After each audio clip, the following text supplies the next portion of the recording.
You. Yeah, happy to see you. Happy to have you here. Kristin MacRae with Organizing in Our Eyes joining us, organizing expert. She's also an efficiency expert as well. So always happy to see you on Thursday. That's great to see you. So, it's always hard in fall because the weather is who knows what in New England, right? It's all over the place. Yes. Well, look at today. It's like 80 degrees. I know. So what do you pull out of the closet today? It's like, all right, I have to go to the summer stuff. Yeah, you never know what to do. It's like that kind of in spring because spring can go either way. It can either be winter or it can be summer. You never really know what to do. Right.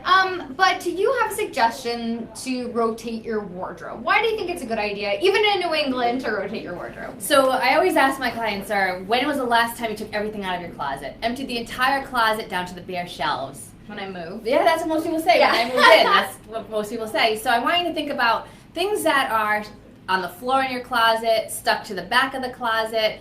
When's the last time you actually went in and evaluated and took inventory of every single piece of clothing you have? And most people will say it's been a really long time, but you keep buying things and bringing them into the closet. Shove them in there. Yeah, and you're only wearing those same few pieces over and over again. So it's great to go through just to take inventory, see what you have, so you're not buying duplicate items or you're not buying things that are going to get pushed to the closet or that stuff that's in the back of the closet that hasn't been seen in years. So we want to do a little decluttering and think about how you want to function going forward in the fall. Okay, so today we are talking about 5 reasons why it's a good idea to rotate your wardrobe. And this can be for anybody. It can be for yourself, it can be for your kids, it can be for your partner. But we're going to talk about it in terms of you, why it's a good idea. Yes. You know what I was thinking? It's a Yes. 3-day weekend for a lot of people coming up. Weekend to do it. So, no excuse to say you don't have time. Exactly. Right? You're going to just a couple hours out of your whole entire weekend, and you're going to feel fabulous after you do it. It's going to be you're going to change the energy in your closet, and you're going to feel great. So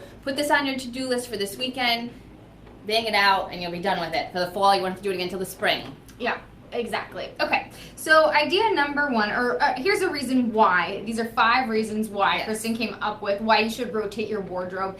And I used to not do this when I lived in Washington, when I lived at home, because it was kind of just the same thing year-round. You could always wear a pair of jeans, you could always wear a sweatshirt, but really here, you need to have space because we have 4 seasons. Yeah, and the closet's not, our closet's not that big here in Rhode Island. No, because there's homes built a million years ago. Yes. So it's important to take advantage of certain space. So Yes. we're giving you 5 reasons why you should rotate your wardrobe. Okay, so the first reason you gave was to become more efficient. Yeah, so I want you to think about when you say you don't have time, it comes back to how much time are you wasting in the house in the morning, how many items are you touching before you need to touch the item that you need. So if all your summer clothes are mixed in with your fall and winter clothes, think about how many summer items you're pushing out of the way. And again, you might be saying, it's not a big deal, I just touch what it doesn't take me that long, but I want you to think it is going to take time out of your day when, so I want you to think about how many things you're touching before you need to get to what you need. How many pairs of shoes you're pushing out of the way, flip-flops that you don't need anymore, how many items of shoes are on the floor that you're rifling through to get a pair of boots that you need. So again, it might not sound like a lot, but it adds up in the long run.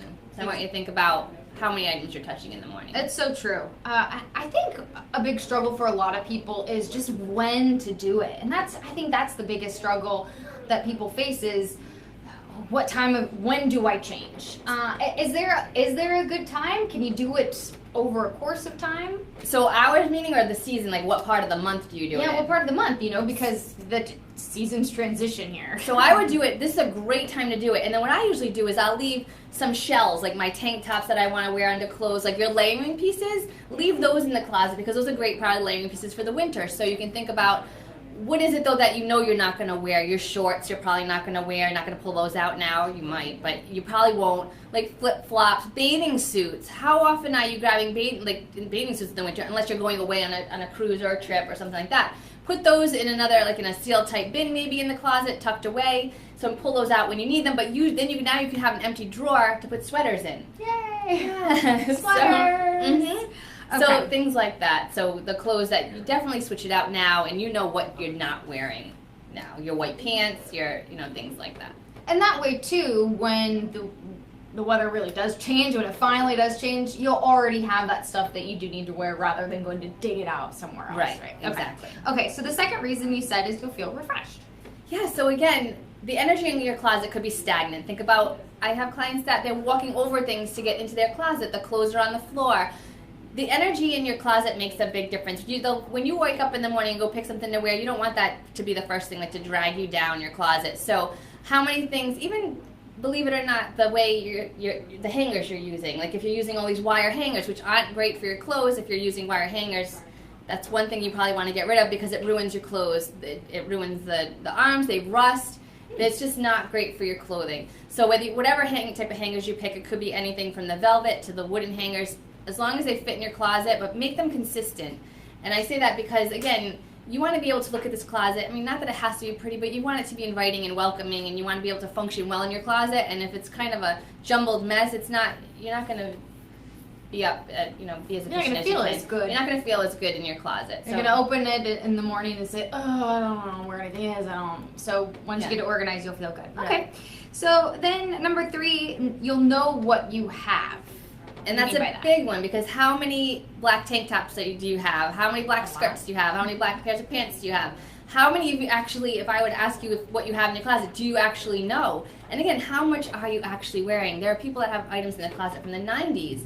And it's okay if you want to save your prom dresses and all these other special occasion dresses, your bridesmaids dresses. A lot of people still have those in the closet, but they don't need to live in your everyday space. So true. So put them in garment if you want to keep them. Again, think about, do you really need to keep them? That bridesmaid's dress that you don't want to get rid of, but it was your best friend's wedding, but you don't want to get rid of it because your friend might be offended. Don't worry about your friend. She's not even thinking about that. Just get rid of the dress if you don't want it anymore. But if you do want those things, that's where you need to think, do they need to live in my everyday space? If you're short on space, you don't want those things clogging up your everyday closet. So touch every piece of clothing that, as you take it out of your closet, think about, when was the last time you wore it? How does it make you feel? Is it too big? Is it too tight? Do you need to put, a lot of people have different sizes of clothing in their closet at this point. Whatever doesn't fit you at this moment, pack it away or get rid of it. Because if it's a size too big, do you really want to go back up to that size again? And that's just a memory of, it's just going to hold you back from getting to your weight loss goals.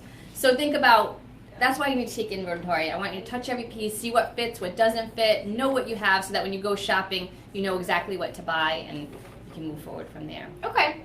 So, and I think just going through the process will help people realize, oh, I haven't worn this in so many years, or this is out of date, or I don't look good in this color, I never did. Those kind of things.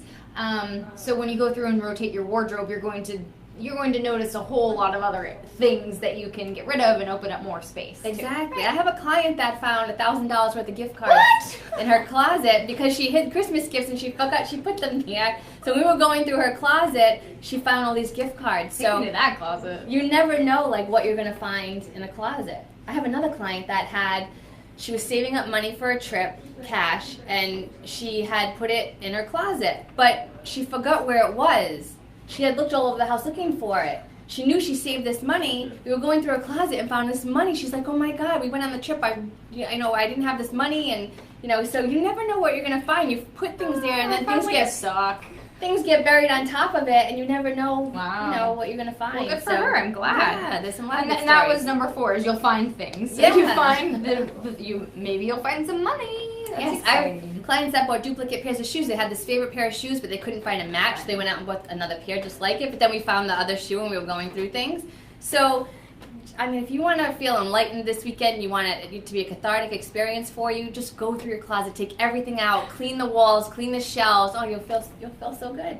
And again, some people have a 3-day weekend, so you'll have a little bit of a spare time if you have an extra day off. Yes. The last reason we had Kristin, you said, is you'll make room for new stuff. And who doesn't like something new? We all love new stuff. So think about how much you're bringing in, again, and how much has been stagnant in the closet just sitting there. So before you go shopping for the fall, think about taking inventory. Then what do you need? Making that list. I need a new black tank top. I need a new jean skirt, things like that. Make that list, and now when you go shopping, you're prepared and you know what you need to buy. So you're not buying duplicate items, those duplicate shoes, or it's just great to walk into a closet and feel, get that feeling of, I know where everything is, I'm wearing everything in this closet, and how much do you really need? There's 365 days in the year, and how many clothes are you wearing every day? How much do you really need? It complicates your life just like with anything else. It makes life complicated because you're overwhelmed by this closet and you're stressed out, and people say they don't have a lot of space in their closets. Well, it's a great time if you don't to go through it and think about seasonal items, what you can put, up high in a bin, what you can put under the bed, space bags, things like that. So there's many different options if you're short on space of how to go about, reorganizing the seasonal clothes for summer now that fall's here. Plus, if you take the time to do all of this work, then maybe you can reward yourself with something new, whether it be a new black tank top or a new scarf or a new sweater, and those staple pieces. So I love being able to arrange by seasons. I think it's so helpful because once you get the summer stuff out, and then you can bring up and bring in the winter stuff. It really helps with space. And, and you keep those essentials. You keep the work clothes in there. Exactly. Because that's what you have room for. And people say it's such a daunting task, but think about if you do it this fall and then you do it again in the summer. Now you've decluttered everything. You're on a good system with the closet. Now when next fall rolls around, it's not going to be a big task. Just get through this daunting task first, as you say it is, and then summer, and then you'll be on a nice roll every season. You're not going to be getting rid of as much. And then think about there's a site called ThreadUp where you can get a bag sent to you and sell your clothes or consignment shops where you get money to buy new stuff. So, yeah. There was another one, a friend suggested, I forgot what it was, but they take care of the shipping and stuff for you. ThreadUp does that. Okay. It used to be there was one called Twice, but they're not around anymore. Okay. But ThreadUp does that. Now they take care of the shipping. Yeah, exactly. You put it in a bag. You just order it online. The bag comes to you. You fill it up, send it back to the post office. You drop it off at the post office, and then weeks later they tell you what's sold and they send you a Visa card. See.